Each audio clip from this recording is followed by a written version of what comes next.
Hey, how's it going, guys? This is Tom from UDS with another edition of UDS Interviews, our series where we chat to interesting people from around the world.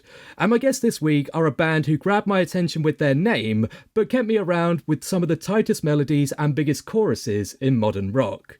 And they're here to talk all about their debut album. It is my pleasure to introduce Jamie, Ben, Chris, and Fred from arguably the most handsomest band in the world today, Dude Safari.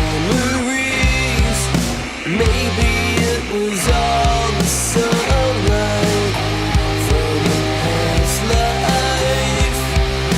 1990, free me from this daydream. Take me on a jet plane out of here because Wow. What an intro. We've never had anything like that before. Never been called that before. I think you got the bands mixed up with someone else, definitely. The write-ups. You've got the wrong write-up. It definitely didn't take 2 attempts to do that read, for sure. But I have to get that difficult question out of the way first, and that is, what is a Dude Safari, and where can I get tickets to one? There's been a few different ideas what Dude Safari is. A guy from Planet Rock once said, it sounds like a night out in Manchester, right? Or something like that. But to be fair, it could be anything. It's kind of tongue-in-cheek, isn't it? It's like it's mainly every festival lineup or every bill, or you know, it's just a tongue-in-cheek fun. We don't take the name or ourselves too seriously, and that kind of shows with the name of it. It's definitely working for us though, because it tends to grab people's attention. The name, That's like, it. People don't tend to care too much about the music. But the name, they love it. Yeah, they love the name. They're all over that name. Yeah, they go, cool name. Oh, have you heard of the other stuff? No. Nah. I've got your album though. I've got your album. Aesthetics first, substance a second is how I live my life. But yeah, I like the idea of it just being like those Rorschach like blot tests that you do in all the old psychiatrists in the movies, where it's just like, what does this image look to you? But I like the idea that the name is like, what does it mean to you? And frankly, the names of what I'm thinking of will get me demonetized on YouTube, so I'm not gonna dwell on them. But beyond the name, could you guys, just for the unfortunate few that may not have heard of you guys yet, just do a quick introduction of who Dude Safari are and what you guys are all about? So we're a 4-piece from Surrey and Sussex. Is it West Sussex, Chris? Yeah, I'm West Sussex. Yeah. Yes, so, there we go. Look at that, just getting the odd one out. Exactly. Yeah. And we play grunge-pop. We play grunge-pop. We started in 2021, I think it was, in the pandemic. Yeah, beginning of 2021. And we've just been kind of throwing out singles and music since pretty much as soon as we all got going, we started releasing. We started just churning them out during lockdown, and that's basically it. Yeah, we just play grunge pop for anyone really.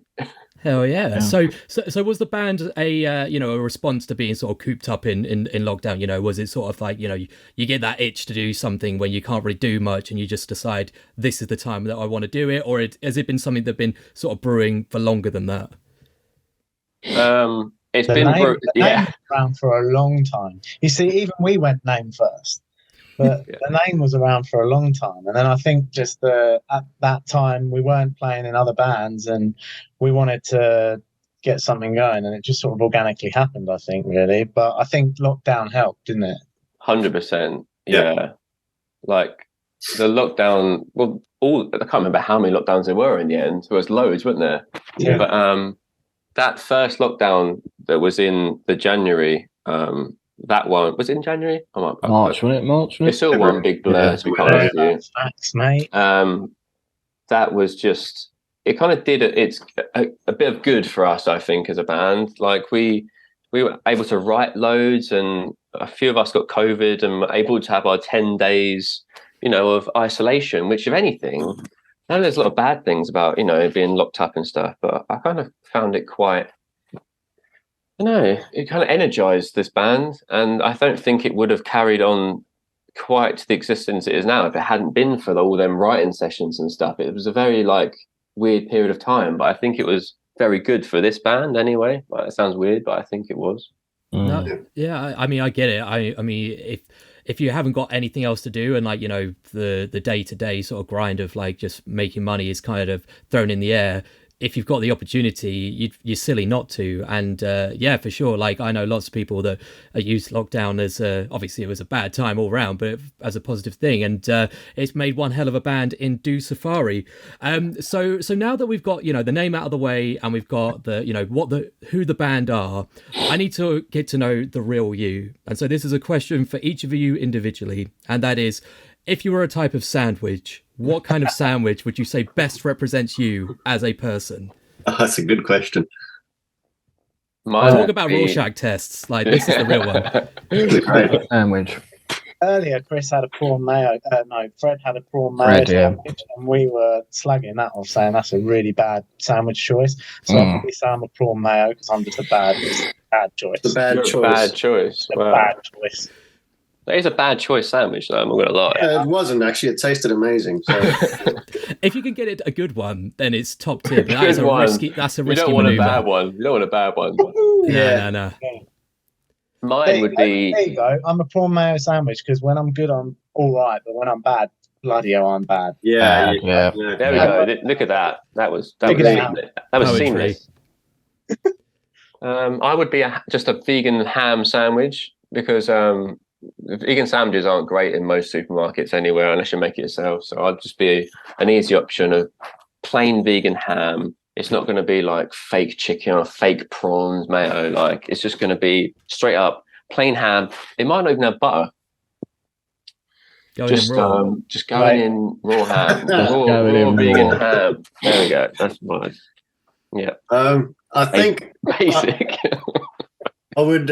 My son likes to eat a sandwich. Now, bear with me. This might blow you away. He likes a sandwich with cheddar cheese and like those Ritz cheese biscuits. Okay.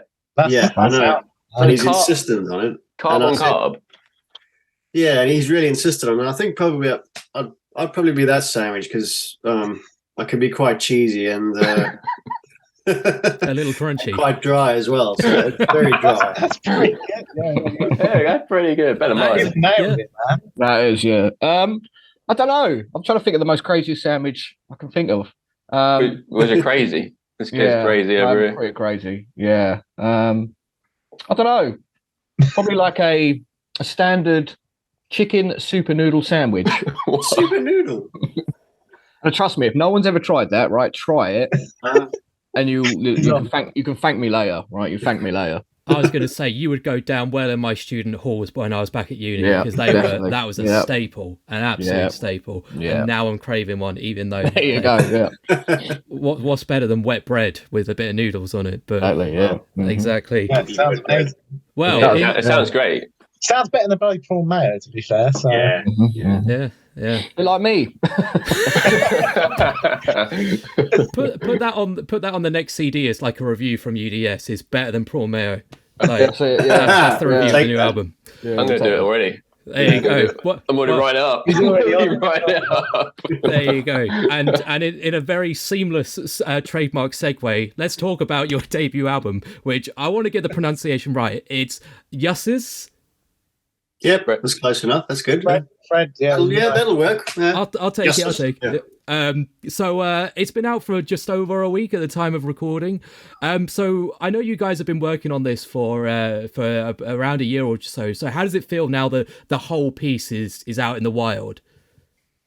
It's nice. It's really it's one of the things where like you kind of build up for so long that when it's out, you're going to go, what's next? And you kind of don't have much to work on in that sort of sense. Like you put so much effort and energy into like promoting things and like waiting for that one date.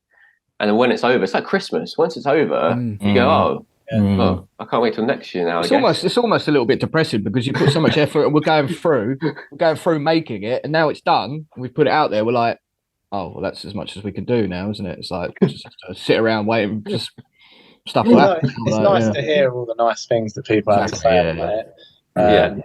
So, you know, it's lovely having it out. I think having a debut album is it's a nice like milestone for any band. I think it's a good start to the year for us. I think. The way we did it though was we released quite a lot of the album as singles beforehand. So even though we've released the whole album's been released, and it is a nice feeling. Like most of that, probably like 75% of that had already been released. So it was kind of odd the way we did it, I think, but it worked well for us. I quite like the way of that release. Like most bands release most 4 singles from a record beforehand, and then the album's pretty much that kind of period of time is probably like 3 months maybe. But we didn't really intend to do an album, I think, initially. We're just writing in lockdown, releasing it within like a month each song. So we kind of we got to a stage where we had all these songs. We're like, actually, we probably could release an album now, because we had like 12 songs all done. That was the 12 that we released. And I kind of like the fact that we released them every few months or every month, because it was a different way. I think everyone kind of like who was on board kind of had a little journey with us, like they kind of were on board with us, and we sailed the Yussus seas. Absolutely. Together. Yussus. Yes, Yussus. And in that sense as well, I guess everyone has seen everything that this album is and ever was, because if I read correctly in another interview, there wasn't any other songs that were ever going to be on this album. It was just the songs that are on the album is the album. Is that right, or have I misread that or misremembered that? No, that is true. We pretty much, I don't know why we're so like solid on these. We just had these 12 tracks, and that's pretty much. We didn't have any more, did we? Did we have any more tracks for it? Or maybe like one idea? I mean, a couple of ideas here and there, but nothing down. Nothing. In terms of like when we were talking earlier about like COVID and the lockdown, Jamie, didn't you pretty much just like knuckle through all those songs in like you had COVID for like 10 days and you just went right and you just smashed 12 songs out? Nearly. So it was December 2020. We went, let's try do some new music in January. From then, and we had no demos. I think there was just an instrumental to Maybe It's a UFO and no vocals or anything. And then in January I got COVID of 2021, and the 10-day lockdown, I did a Ladvent calendar where I'd send everyone a demo every day, and I think I got to like 9, and 9 of them songs are on the album, I think, or 9 of them ideas are on the album. Well, we definitely didn't have any other songs. No, on the album, yeah. It's all killer, no filler. That is probably the most productive lockdown isolation period I've ever heard. I literally just watched all of Arrested Development again, but that is much. There's always a time and place for that sort of thing, 100%. But yeah, I just kind of knuckled down, and I was on a journey myself. That's it. And I was very productive. And you didn't have any symptoms either, so you basically had 10 days. No, I couldn't taste or smell. I could smell them riffs though. Them riffs were coming through. I was going to say, go back to the 70s and they're all, doing all the illicit substances to get the ideas. Now the 2020 thing is now just get a dose of that sweet COVID and like ride that wave. Yeah, that I always wanted COVID. I got COVID again recently, so maybe I should have knuckled down and had that as well. Done it again. Album 2 straight in the bin. Yeah. I was waiting for the second album. It disappointed me, to be honest. I did that 10 days.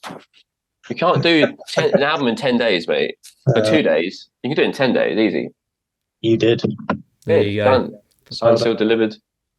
Just next time just cut it down by a day each album, and eventually you'll do the South Park model of like literally just writing, releasing, recording an album in a day or something. So yeah. I mean, I'm not sure. Yeah, one day, literally one day, the album name as well. One day, it was recorded one day, written in one day, done, signed, sealed, straight out there into people's inboxes, done. I'm getting anxiety just thinking about the process of doing that. So, but I guess speaking of, like keeping busy and everything, not only have you released an album, you also released a documentary as well. So could you tell us a little bit about that as well? That was, I'm not sure how that even came up. Like in terms of like the idea behind for a documentary. Can anyone remember? I think when Benny came with us on the tour, it was really just to capture what he could, see what it's like.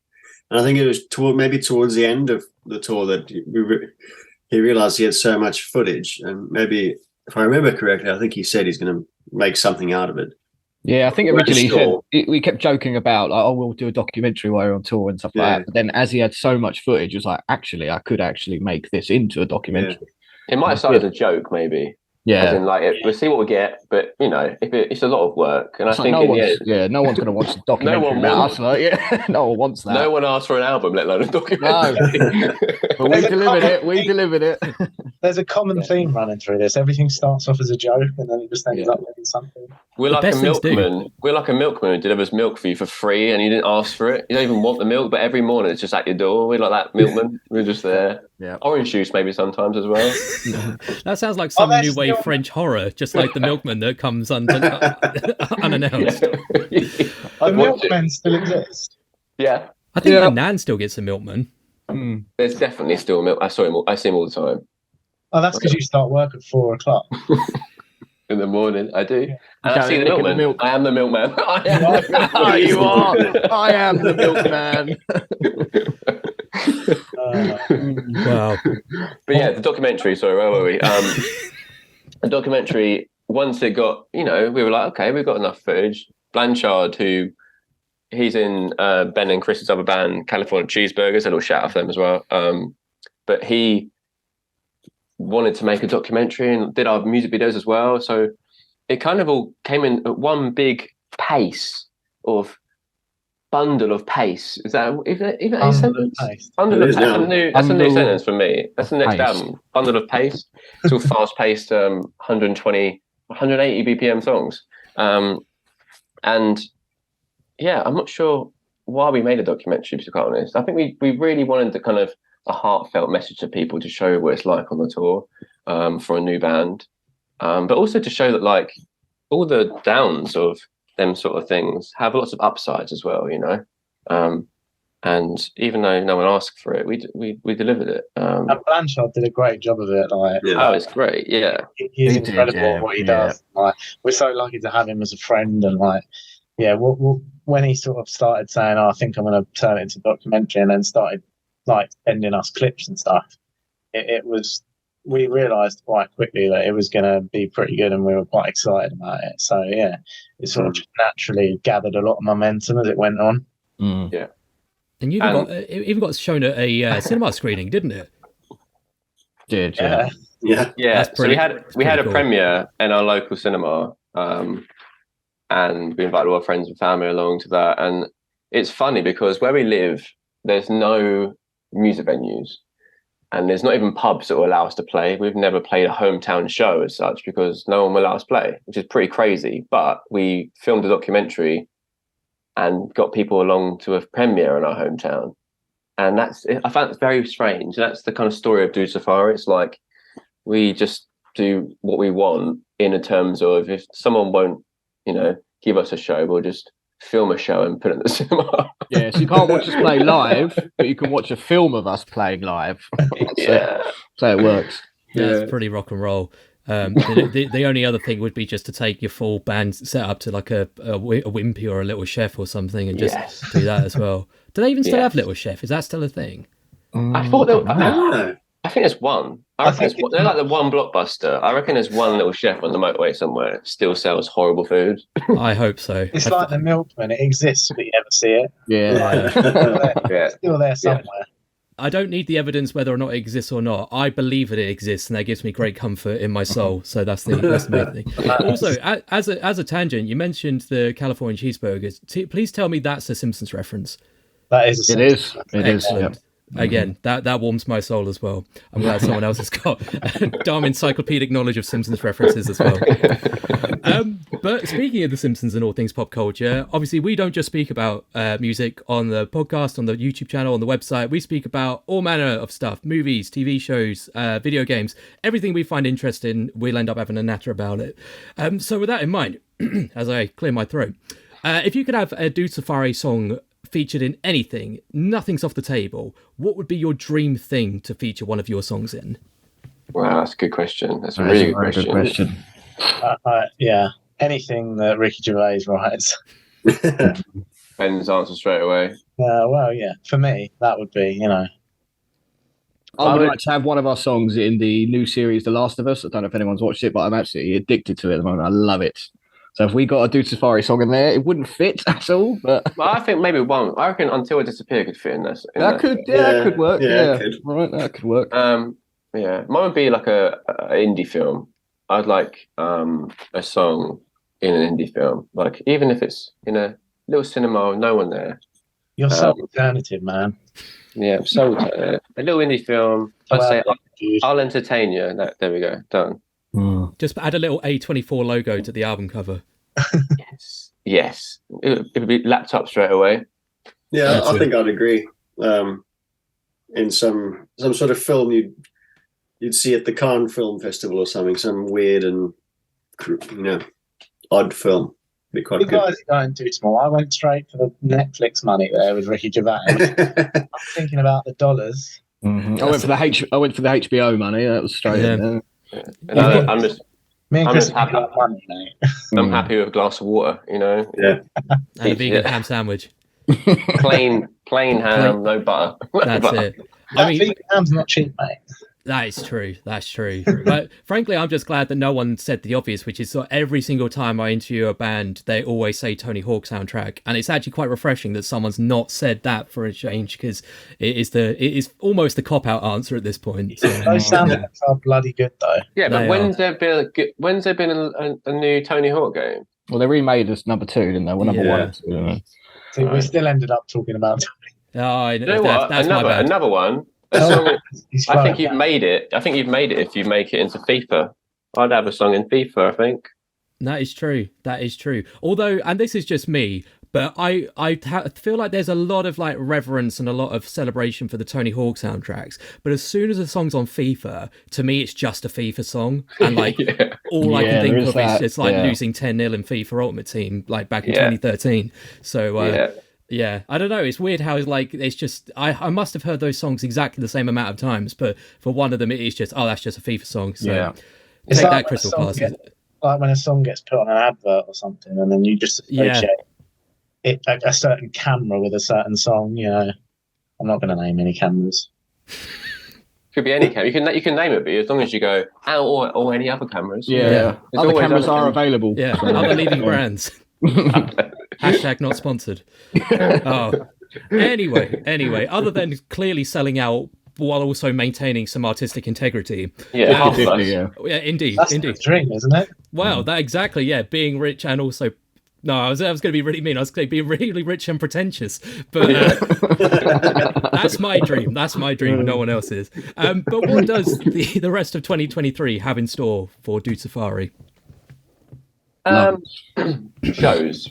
Yeah, shows. We're going to try plug the album. Still early days for that, but mainly shows. We didn't get to play. We only started playing like late last year, right? Kind of halfway through last year. Yeah. So we've still got a lot of road experience needed, and I think we're just going to try and play as many shows as we can. Do a tour hopefully in May again. And maybe some festivals, but they're pretty hard to get on. Then sort of things are like, we're not signed, we have no management, we have no pluggers as such. So getting on festivals is pretty hard, But that's the plan. Now the album's out, it's just a case of trying to play in front of as many people as we possibly can. Get on the best shows we possibly can. We've got no music to write at the moment until Jamie gets COVID again, and then we're just waiting for that to happen, basically. Play enough shows is basically an inevitability at this point. So masks off, everyone. Masks off. Write another album for. We're just going to start licking Jamie's face every time we see him. Yeah. Not for COVID. But nothing unrelated. Yeah. Greeting, the new greeting. I can't endure this.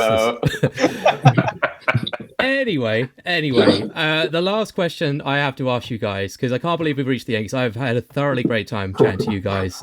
We are UDS, which stands for Upside Down Shark. And frankly, if you think Dude Safari is a silly name, Upside Down Shark started as literally a meme amongst friends many years ago, and we're in way too deep to change it now. But be that as it may, the immortal final traditional question is always, what is your favorite shark? And it can be real, it could be fictional, it could be a shark from a movie or a shark from the sea.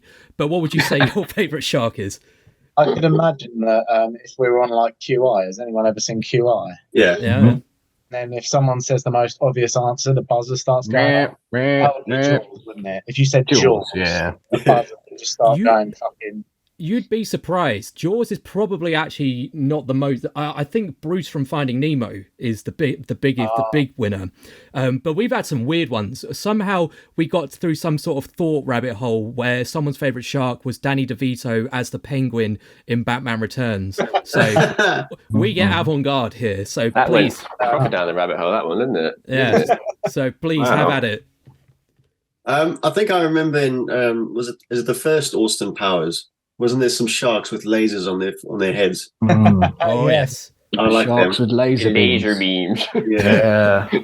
I mean, they had some use to them as well. They weren't just swimming around. They You're actually. saying sharks have no use. My favorite shark is just a type of shark, and it's actually your logo. It's a hammerhead shark. I love hammerhead. Well, I'm pretty scared of sharks, to be honest. I wouldn't go through a shark tunnel until I was like 20 years old.